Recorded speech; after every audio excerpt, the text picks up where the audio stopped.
সবাইকে আজকে ম্যাথ ক্লাসে স্বাগতম। আজকে আমি অঙ্ক করব পঞ্চম শ্রেণীর অধ্যায় 6 ভগ্নাংশের অধ্যায় 6.5 ভগ্নাংশের সাহায্যে গুণের 54 নম্বর পৃষ্ঠা 4 বলা হয়েছে নিচের ভগ্নাংশগুলোকে কোন ভগ্নাংশ দ্বারা গুণ করলে গুণফল 1 হবে তা নির্ণয় করি। তাহলে দেওয়া হচ্ছে আমার 3/2 7/5। আমি এখন বের করে নিব যে 3/2 7/5 কে কোন ভগ্নাংশ দ্বারা গুণ দিলে গুণফল আমার 1 হবে। আমি লিখে ফেলেছি 3/2। এখন কি করবো, আমি এই ভগ্নাংশের সাথে কোন একটা ভগ্নাংশ গুণ দিব, যে ভগ্নাংশ গুণ দিলে গুণফল আমার 1 হবে। তাহলে আমি কিভাবে বের করে নিব যে আমি এই ভগ্নাংশের সাথে কোন ভগ্নাংশ গুণ দিলে গুণফল আমার 1 হবে। তাহলে এখানে আমরা কি দেওয়া আছে 3/2। আমি কি করতে পারি, 3/2 কে বিপরীত ভগ্নাংশে লিখে ফেলতে পারি, কারণ এই ভগ্নাংশের বিপরীত ভগ্নাংশ যদি আমি লিখি তাহলে ওই ভগ্নাংশের হর আর লবকে একত্রে ভাগ দিয়ে কিন্তু ভাগফলের মাধ্যমে আমি 1 পেয়ে যাব। তাহলে এখানে দিব গুণ চিহ্ন। তাহলে এখানে হর আছে কত 3, এইখানে যে হর আছে 3 বিপরীত ভগ্নাংশের ক্ষেত্রে হর কিন্তু আমার লব হয়ে যাবে। তাহলে লব হচ্ছে কত 3, আর এখানে লব আছে কত 2, বিপরীত ভগ্নাংশের ক্ষেত্রে কিন্তু লব আমার হর হয়ে যাবে। তাহলে এখানে হর হচ্ছে কত 2। তাহলে 3/2 কে আমি 2/3 দিয়ে গুণ দিলে গুণফল আমার কত হবে 1। ভগ্নাংশের সাথে ভগ্নাংশ গুণ দেওয়ার নিয়ম হচ্ছে হরের সাথে হর গুণ হবে, লবের সাথে লব গুণ হবে। তাহলে হর হচ্ছে আমার 3 গুণ 2, লব হচ্ছে আমার 2 গুণ 3। এখন আমি হর আর লবকে একত্রে কোন সংখ্যা দিয়ে ভাগ দিয়ে ভাগফল বের করে নিব। তাহলে এখানে লব আছে কত 2, হর আছে কত 2, 2 কে কিন্তু 2 দিয়ে ভাগ যায়, তাহলে 2 কে 2 দিয়ে ভাগ দিলে ভাগফল কত 1, 2 কে 2 দিয়ে ভাগ দিলে ভাগফল কত 1। তারপর আছে লব আছে 3, এখানে হর আছে কত 3, 3 দিয়ে কিন্তু 3 কে ভাগ যায়, তাহলে 3 দিয়ে 3 কে ভাগ দিলে ভাগফল কত 1, 3 দিয়ে 3 কে ভাগ দিলে ভাগফল কত 1। তাহলে এখানে হর আর লব আছে কত 1, 1 কে আমি যদি 1 দিয়ে ভাগ দিই ভাগফল কিন্তু আমার 1ই হবে, তাই আর ভাগ দেওয়া লাগবে না। এখন সংখ্যাগুলোর মধ্যে গুণ দিয়ে গুণফল বের করে নিব। 1 সাথে 1 গুণ দিলে কত হবে 1 1 1, তাহলে হর হচ্ছে কত 1, লব আছে আমার 1 গুণ 1, তাহলে 1 সাথে 1 গুণ দিলে 1 1 1ই হবে। তাহলে হর কত আমার 1, লব কত আমার 1, তাহলে 1 দিয়ে যদি আমি 1 কে ভাগ দিই আমার ভাগফল কত হবে 1ই হবে। তার মানে হচ্ছে আমি যদি কোনো ভগ্নাংশকে তার বিপরীত ভগ্নাংশ দিয়ে গুণ দেই তাহলে গুণফল কত হবে আমার 1। তারপর লিখে ফেলেছি আমি 7/5। এখন কি করবো, আমি 7/5 এর বিপরীত ভগ্নাংশ দিয়ে গুণ দিব, কারণ আমি যদি কোনো ভগ্নাংশকে তার বিপরীত ভগ্নাংশ দিয়ে গুণ দেই তখন কিন্তু আমার গুণফল 1 হবে। তাহলে এখানে হর কত 7, এই হর আমার বিপরীত ভগ্নাংশ হয়ে যাবে লব। তাহলে লব হচ্ছে কত 7, এখানে লব দেওয়া আছে কত 5, বিপরীত ভগ্নাংশে এই 5 হবে আমার হর, তাহলে হর হবে কত 5। এখন ভগ্নাংশের সাথে আমি ভগ্নাংশ গুণ দিব, তাহলে ভগ্নাংশের সাথে ভগ্নাংশ গুণ দেওয়ার নিয়ম হচ্ছে হরের সাথে হর গুণ হবে, লবের সাথে লব গুণ হবে। তাহলে হর হচ্ছে 7 গুণ 5, লব হচ্ছে আমার 5 গুণ 7। এখন আমি কি করব, হর আর লবকে একত্রে কোন সংখ্যা দিয়ে ভাগ দিয়ে ভাগফলের মাধ্যমে লঘিষ্ঠ আকারে প্রকাশ করে নিব। লব আছে কত 5, হর আছে কত 5, 5 দিয়ে 5 কে ভাগ যায়, তাহলে 5 দিয়ে 5 কে ভাগ দিলে ভাগফল কত 1, 5 দিয়ে 5 কে ভাগ দিলে ভাগফল কত 1। তারপরে আছে লব 7, হর আছে 7, তাহলে 7 দিয়ে কিন্তু 7 কে ভাগ যায়, তাহলে 7 দিয়ে 7 কে ভাগ দিলে ভাগফল কত 1, 7 দিয়ে 7 কে ভাগ দিলে ভাগফল কত 1। এখানে 1 দিয়ে 1 কে ভাগ দিলে কিন্তু ভাগফল আমার 1ই হবে, তাই আর ভাগ দেওয়া লাগবে না। এখন গুণ দিয়ে গুণফল বের করে নিব। 1 এর সাথে 1 গুণ দিলে 1 1 1 হবে, 1 এর সাথে 1 গুণ দিলে 1 1 1 হবে। তাহলে কত 1/1, 1/1 কে যদি মানে আমি যদি 1 দিয়ে 1 কে ভাগ দিই আমার কত হবে মান 1। তার মানে হচ্ছে আমি যদি কোনো ভগ্নাংশকে তার বিপরীত ভগ্নাংশ দিয়ে গুণ দিই তাহলে আমার গুণফল কত হবে 1। উত্তর বের করা শেষ।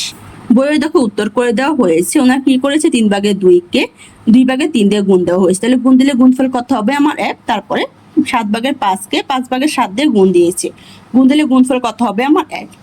নিচে বলা হয়েছে একটি সংখ্যা অথবা একটি ভগ্নাংশ অপর একটি সংখ্যার অথবা একটি ভগ্নাংশের বিপরীত বলা হয় যদি দুইটির গুণফল 1 হয়। তাহলে 3/2 এর বিপরীত হচ্ছে 2/3 এবং 2/3 এর বিপরীত হচ্ছে 3/2। 7/5 এর বিপরীত হলো 5/7 এবং 5/7 এর বিপরীত হলো 7/5। তাহলে আমি যদি কোনো ভগ্নাংশকে তার বিপরীত ভগ্নাংশ দিয়ে গুণ দিই তাহলে গুণফল আমার কত হবে 1।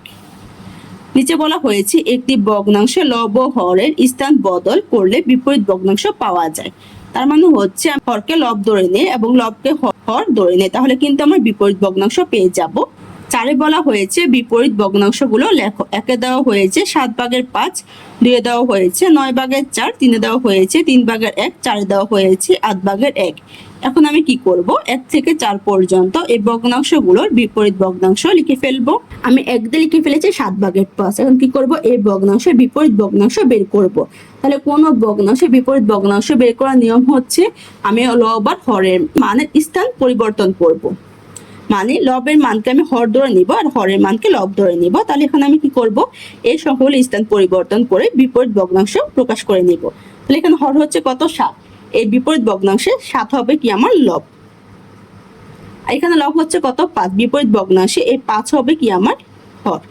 তাহলে কত হচ্ছে 5/7, তার মানে 7/5 এর বিপরীত ভগ্নাংশ আমার 5/7। একের উত্তর বের করা শেষ। 2তে লিখে ফেলেছি 9/4। এখন কি করব, 9/4 এর বিপরীত ভগ্নাংশ প্রকাশ করব। তাহলে বিপরীত ভগ্নাংশ প্রকাশ করার নিয়ম হচ্ছে আমার লব আর হরের স্থান পরিবর্তন করব। স্থান পরিবর্তন করলে কিন্তু বিপরীত ভগ্নাংশ পেয়ে যাব। তাহলে এখানে হর হচ্ছে কত 9, বিপরীত ভগ্নাংশে এই হর হচ্ছে আমার লব। তাহলে লব কত হবে 9, আর এখানে লব আছে কত 4, বিপরীত ভগ্নাংশে এই লব হবে কি আমার হর। তাহলে হর হচ্ছে কত 4, তাহলে কত 4/9। তার মানে 9/4 ভগ্নাংশের বিপরীত ভগ্নাংশ হচ্ছে 4/9। এর উত্তর বের করা শেষ। 3 দিয়ে লিখে ফেলেছি 3/1। এখন কি করবো, আমি এই ভগ্নাংশের বিপরীত ভগ্নাংশ বের করে নিব। ভগ্নাংশের বিপরীত ভগ্নাংশ বের করার নিয়ম হচ্ছে আমি লব আর হরের মান পরিবর্তন করব বা স্থান পরিবর্তন করে দিব, তাহলে কিন্তু আমার বিপরীত ভগ্নাংশ প্রকাশ হয়ে যাবে। হর হচ্ছে কত 3, এর হর হচ্ছে বিপরীত ভগ্নাংশের লব। তাহলে লব হচ্ছে কত 3, এখানে লব হচ্ছে কত 1, এই 1 হচ্ছে বিপরীত ভগ্নাংশের হর। তাহলে হর হবে কত 1, তাহলে কত 1/3। তার মানে হচ্ছে 3/1 এর বিপরীত ভগ্নাংশ আমার 1/3। 3 এর উত্তর বের করা শেষ। 4 দিয়ে আমি লিখে ফেলেছি 8/1। এখন কি করবো, আমি বিপরীত ভগ্নাংশ প্রকাশ করে নিব। তাহলে বিপরীত ভগ্নাংশ প্রকাশ করার নিয়ম হচ্ছে আমি হর আর লবের মানের স্থান পরিবর্তন করে দিব, তাহলে কিন্তু আমার বিপরীত ভগ্নাংশ প্রকাশ হয়ে যাবে। তাহলে এখানে হর হচ্ছে কত 8, এই 8 হবে কি আমার লব বিপরীত ভগ্নাংশে, আর এখানে লব হচ্ছে কত 1, এই 1 হবে বিপরীত ভগ্নাংশে হর। তাহলে কত হবে 1/8। তার মানে হচ্ছে 8/1 ভগ্নাংশের বিপরীত ভগ্নাংশ 1/8। 4 এর উত্তর বের করা শেষ। 5-এ বলা হয়েছে বিপরীত সংখ্যাগুলো লিখো। 1-এ দেওয়া হয়েছে 3, 2-এ দেওয়া হয়েছে 8, 3-এ দেওয়া হয়েছে 5, 4-এ দেওয়া হয়েছে 11। তাহলে এখন আমি কি করব, 1 থেকে 4 পর্যন্ত এই সংখ্যাগুলোর বিপরীত সংখ্যাগুলো লিখে ফেলবো। 1 দিয়ে লিখে ফেলেছি 3। এখন কি করব, আমি এই 3-এর বিপরীত সংখ্যা বের করব। এখানে 3 হচ্ছে কি আমার পূর্ণ সংখ্যা। আমি যদি কোনো পূর্ণ সংখ্যাকে ভগ্নাংশ আকারে লিখি, তাহলে কিন্তু আমার ওই পূর্ণ সংখ্যা নিচে মনে মনে আমি 1 ধরে নিই। তাহলে কত হয় আমার 1/3। এখন কি করব, আমি এই ভগ্নাংশের বিপরীত ভগ্নাংশ বের করব। তাহলে এখানে হর হচ্ছে কত আমার 1, এই 1 হবে আমার বিপরীত ভগ্নাংশের লব, আর এখানে লব হচ্ছে কত 3, এই 3 হবে আমার বিপরীত ভগ্নাংশের হর। তাহলে কত হয় 3/1। তার মানে হচ্ছে 3 এর বিপরীত ভগ্নাংশ আমার 3/1। 1 এর উত্তর বের করা শেষ। 2 দিয়ে লিখে ফেলেছি 8। এখন আমি 8 এর বিপরীত সংখ্যা বের করব। তাহলে আমার যদি কোনো পূর্ণ সংখ্যা দেওয়া থাকে, এই পূর্ণ সংখ্যাকে যদি আমি ভগ্নাংশে প্রকাশ করতে চাই, তাহলে কিন্তু আমি ওই সংখ্যা নিচে মনে মনে 1 ধরে নিই। তাহলে এখানে কত হবে, আমি মনে মনে 1 ধরলে 1/8। এখন আমি কি করব, এই ভগ্নাংশের বিপরীত ভগ্নাংশ বের করে নিব। তাহলে এখানে হর কত 1, এই 1 হবে বিপরীত ভগ্নাংশের লব, আর এখানে লব কত 8, এই 8 হবে বিপরীত ভগ্নাংশের হর। তাহলে কত হবে 8/1। তার মানে হচ্ছে 8 এর বিপরীত সংখ্যা 8/1। দিয়ে উত্তর বের করা শেষ। 3 দিয়ে লিখে ফেলেছি 5। এখন 5 এর বিপরীত সংখ্যা বের করব। আমি যদি কোনো পূর্ণ সংখ্যাকে ভগ্নাংশ নিতে চাই, তাহলে কি করব, আমি ওই পূর্ণ সংখ্যা নিচে মনে মনে 1 ধরে নিব। তাহলে কত হবে আমার 1/5। এখন আমি ভগ্নাংশের বিপরীত ভগ্নাংশ বা বিপরীত সংখ্যা প্রকাশ করে নিব। তাহলে এখানে হর কত আমার 1, 1 হচ্ছে কি আমার বিপরীত সংখ্যা বা বিপরীত ভগ্নাংশের লবের মান 1, আর এখানে লব কত 5, এই 5 হচ্ছে কি আমার হর। তাহলে কত 5/1। তার মানে হচ্ছে 5 এর বিপরীত সংখ্যা বা বিপরীত ভগ্নাংশ হচ্ছে আমার 5/1। 3 এর উত্তর বের করা শেষ। 4 দিয়ে লিখে ফেলেছি 11। এখন কি করব, আমি 11 এর বিপরীত সংখ্যা প্রকাশ করে নিব। তাহলে আমি যদি পূর্ণ সংখ্যাকে ভগ্নাংশ বের করতে চাই, তাহলে কি করি, আমি ওই পূর্ণ সংখ্যা নিচে মনে মনে 1 ধরে নিই। তাহলে কত হয় আমার 1/11।